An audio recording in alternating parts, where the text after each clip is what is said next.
I just think it's better to be out from underneath the bat where I can score if I get the ball.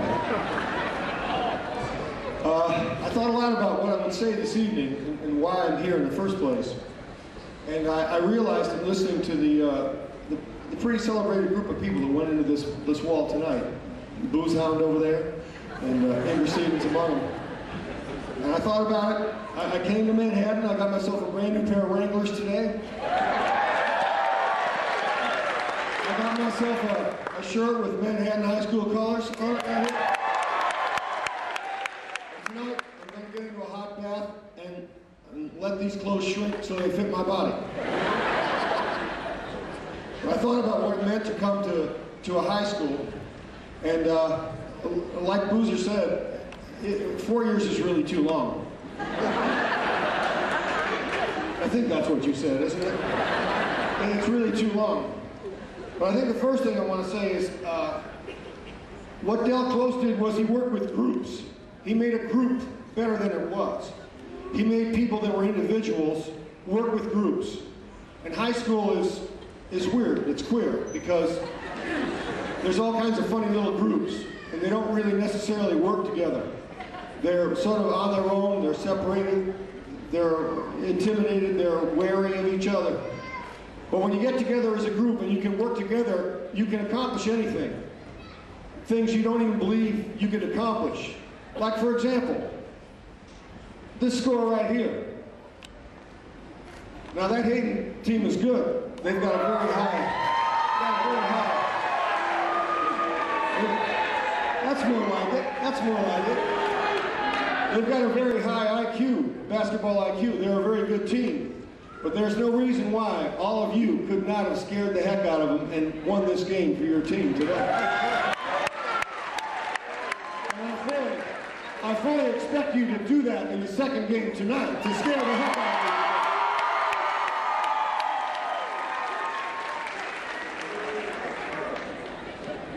of you. But more about high school and life, because one thing I've learned is that there are certain people that peak in high school. There are people that peak in high school. And the people that are these honorees tonight are not the people that peaked in high school. They're people that peaked later on in life. Now, how did that happen? How could someone who wasn't the coolest guy in the school, like I'm sure Del Close wasn't, I'm sure he wasn't the coolest guy in the school, how could he have gone on to be an internationally famous director of theater, coming out of this room right here? It didn't happen here. It happened somehow. What he learned here, he took and he planted and he grew. He made it more, right? Now, one thing about how that happens, I think that I believe, and I'm not speaking for myself, I'm speaking as if Del is asking me to do something for him. You heard his history, you can sort of find out, and Howard's written books about him, you can find out who Del Close was. But I know that one thing he taught me was there's a way to treat people, and as I've grown older and become aware, a little bit more aware, I realized it's called being cool. And when I was in high school, being cool was a comparative thing. It was like, he's cool, she's not as cool. Or he's cooler than she is, or she's cooler than he is. But it's not that at all.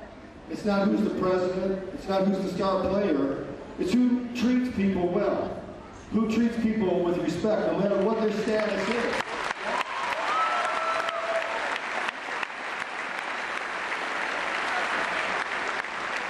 You're going to find when you leave, you're going to find in 5 years, you're all going to find in 5 years that the people that you're friendly with from high school aren't the ones necessarily that you rolled with in high school.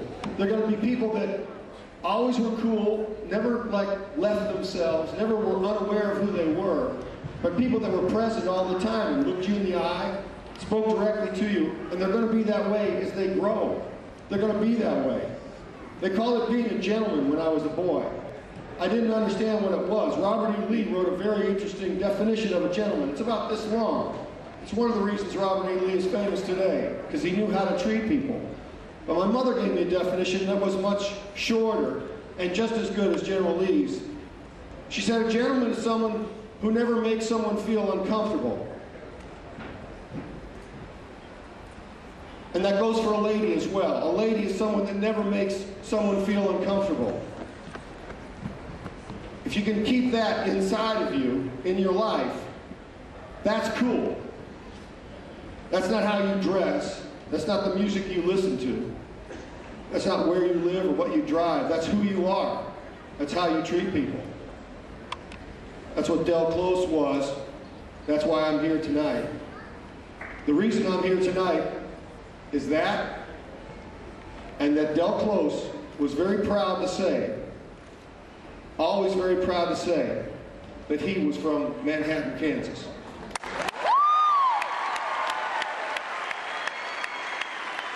Del Close!